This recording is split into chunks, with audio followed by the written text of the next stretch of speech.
Hello, folks. Brendan Chapman with you. It's a Monday video for TheoTrade. It's a July 8th, 2024. And the title of today's session is, the VIX whale trade should make you nervous. We'll talk about why that is here in the next little bit. All right, so the S&P is reaching new highs, right? Look at the sector performance. Technology leading the way. Energy stocks are down. I mean, isn't that what we're setting up for, right? I'm like the idea that energy price is moving lower, technology price is moving higher. This is the, kind of that ideal circumstance where inflation's under control, and now Powell can look to cut rates or set up the rate cutting trade for September. This sounds great, but what's happening beneath the surface right now? I mean, look at stocks like, for example, let's look at semiconductors, SMH, a number of bullish option trades in semiconductors today. Taiwan Semiconductor, Marvel, Intel, SMH specifically, and NVIDIA. Bullish trades at all those names. Why are we nervous? Well, when we look at the VIX, the VIX right now is stretching to lows as we're approaching 12 again. When we reach this level, frequently we see weakness, right? We're bullish on the way down. We're bullish while the VIX is low, but we reach those points where risk is elevated to the upside. So if we go back to the time we hit below 12 back on May 23rd, or even back, for example, on December 12th, we came close to it here in March as an example. As we look at those points and kind of correlate that back to the S&P 500, we had a little pullback. We had a bigger pullback. We didn't have any pullback, but we did have some sideways price action. The thing about this is that as a risk manager, right? And each of us individually as self-directed retail traders, we are our own risk managers. Does this mean you have to abandon any positive or bullish trade you have out there? Absolutely not. But we also have to acknowledge there's certain things that we can't solve or correct for in terms without allocating differently. The idea is hedging, taking profits on trades, having more cash set aside. There's no substitute for that. Having a stop loss doesn't help. If you were trading at all during the flash crash in 2010, you know this. I remember trying to sell put spreads into that, and I'm like, I'm glad I didn't get filled, even though we did sharply rebound off our lows. That's a scary time when things begin to unwind, when things break. Things can really happen, and the VIX can really go through the roof. We back this out here. Let's just go 20 years on a weekly. We can just see kind of the high points here, right? Spiked up here to 85-ish. I mean, go back a bit further, even to the flash crash where we heard about 48. We have not hit, north of 25. We've barely gotten above 20 in the last year and a half. And we spent post-2020 a large amount of time between 20 and upwards of 40. So let's circle back to where the VIX is today, because the kind of the topic, or we're kind of centering on a large trade that was made today in the VIX options. Yes, it's a hedge, doesn't matter. The timing of this is kind of crazy, right? They're kind of interesting.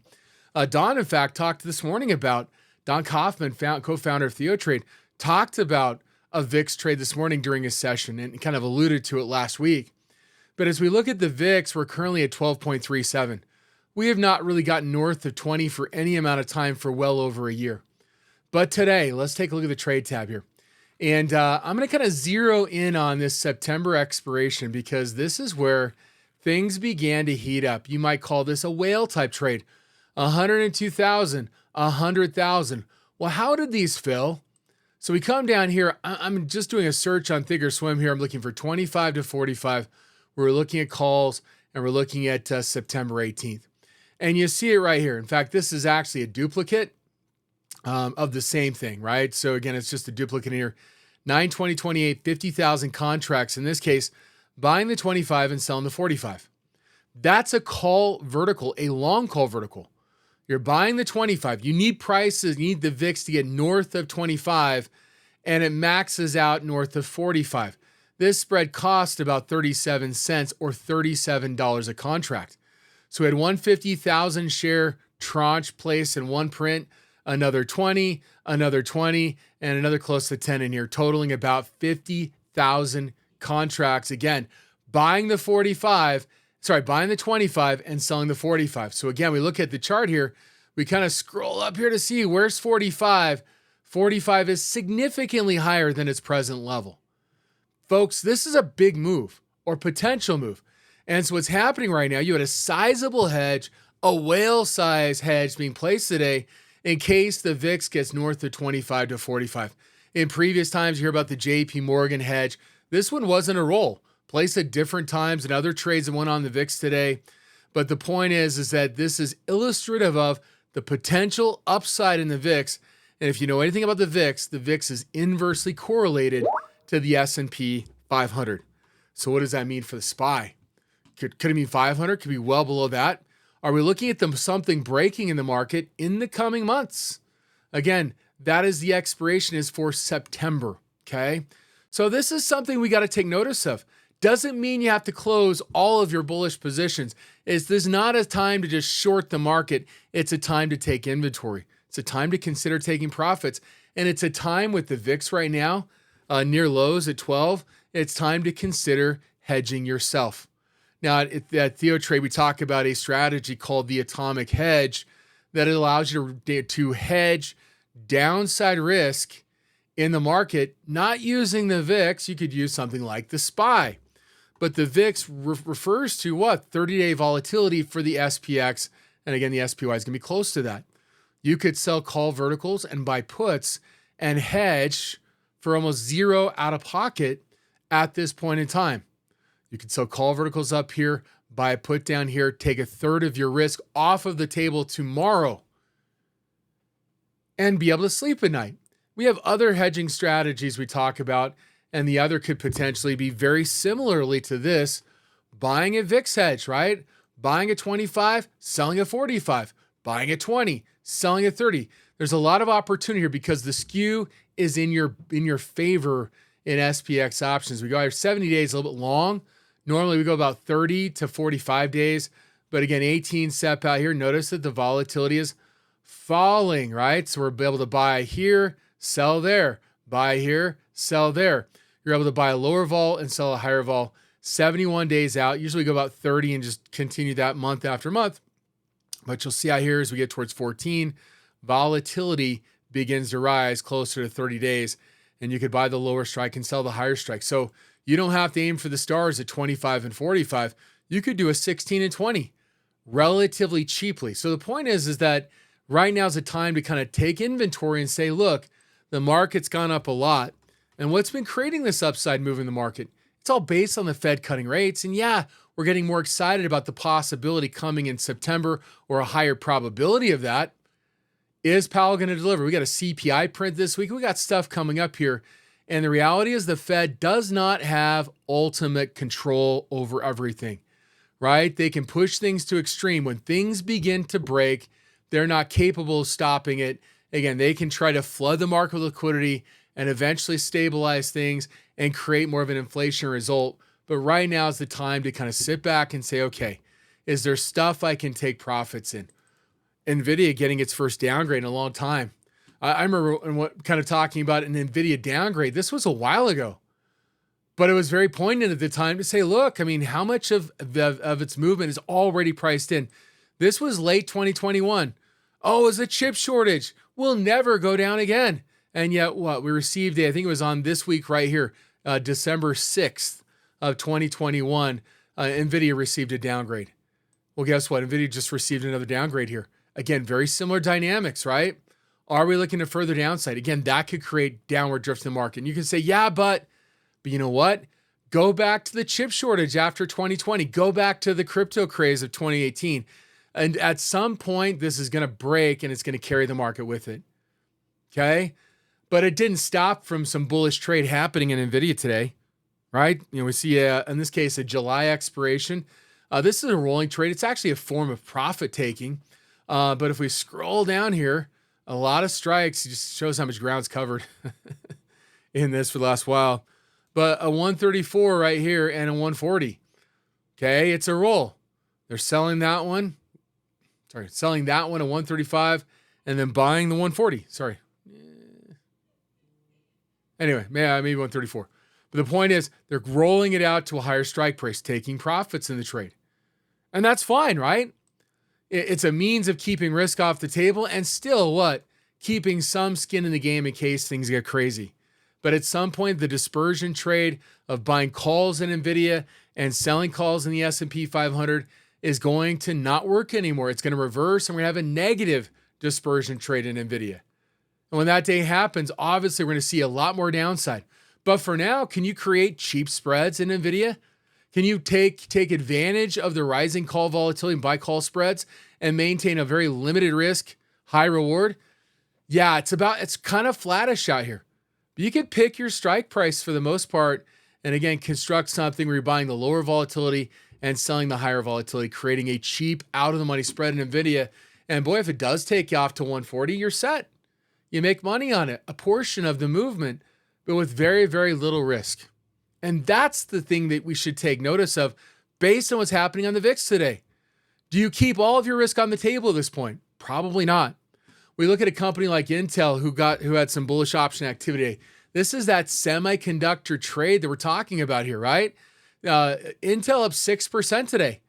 I mean, this could very well be a dog with fleas. It has been. Why is it catching a bid here? Shorts covering?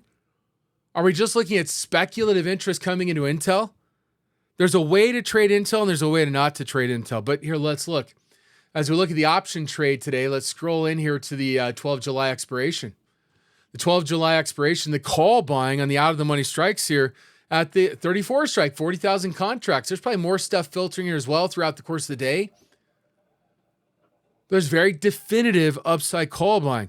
32.50 as well. I got the wrong expiration here. 12 July. Probably the wrong one. Anyway, 19 July probably in here. But the point is, there's very definitive upside call buying today in Intel. You can see it right here. 32% filled at the bid, 45% filled at the ask. We're 3 times the average volume of the previous 5 days. 486,000 contracts traded. Come out here to 39 days out. Can you construct an upside call spread? Could you buy at 35 and sell at 37? The skew is favorable to do that. Why? Because they're buying out of the money calls. They're driving the call volatility out, which is crazy, right? You shouldn't have upside call skew in these kind of companies, especially NVIDIA. Companies worth trillions of dollars. How do you generate that? Because there's a lot of call buying. Okay? So we got to kind of understand the dynamics that are playing out here and the speculative interest rolling into these tech names. Marvel up 4% today. Okay, great. All right, we'll just look at the top performers. Intel, AMD, Avago. I walked through some unusual option activity on Friday during my session at TheoTrade. It's up 6% today. AMD up 3.9%. Again, walked through bullish call activity last week in AMD. These trades may not be done, but it's not without a certain amount of risk to do it. So we're walking through is how do you trade this? Again, if you can get upside call volatility skew. Well, guess what? Today in Marvel, MRVL, again, this week's expiration, 12 July. But again, you're seeing upside call buying here in the July 75s. Okay, how can you do it? Get out here to 39 days. Buy a little time. Buy the lower strike, sell the higher strike. Pick how high you want it to go. And again, the higher you go, the cheaper it is. But guess what? The lower the probability. But could this thing get to 80? Could it get to 85 in the coming weeks and 39 days? Absolutely it can. And so what you're seeing is there's a lot of upside call activity in these technology names, but they're buying options, right? And the fact of the matter is we got to be careful as these trades may in fact reverse. As you look at Tesla today, Tesla's benefited from significant call option activity. Again, probably some squeezing some shorts in here. It made a really nice move, finished higher today. But at the same time, today in Tesla, they're rolling their calls. August 200 to a SEP 230. We're rolling it out to a higher strike price from deeper in the money. They're taking some degree of profit in Tesla. And coincident with that today in ARK, we saw puts being bought in ARK. Broke out of the symmetrical triangle on about average volume. Might we see a pullback here? Absolutely we can, right? We put on a spread last week and talked about taking profits in it today. Less than our target just because of some of the dynamics that are playing out. Again, the idea is taking profits early, right? As a result of what? Potential downturn or taking profits generally as a means to raise cash in case the market does correct. So the question is, where do you want to lose? Where do you want to underperform the market during a pullback? The market catches a cold, you get pneumonia, or do you just say, look, I'm going to take a little bit of the heat off of this move here in case we've already bought the rumor, and maybe we're going to start to sell the news as it becomes increasingly more likely. Maybe the Fed's going to cut rates, or all of a sudden we have a hotter inflation print, CPI, that's coming up this week, and all of a sudden we start to back off equities. Some of this boost has certainly been created by the falling yields on the 10-year Treasury, right? The notion that we're going to cut rates. Again, we're pricing it in despite what's going on with inflation data. But all of a sudden, we're expecting inflation to come in a little bit.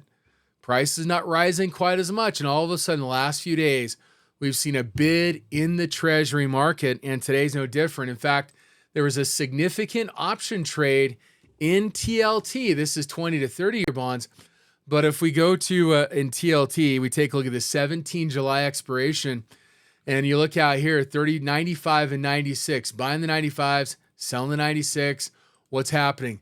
They're pricing upside in TLT. That means yields going down.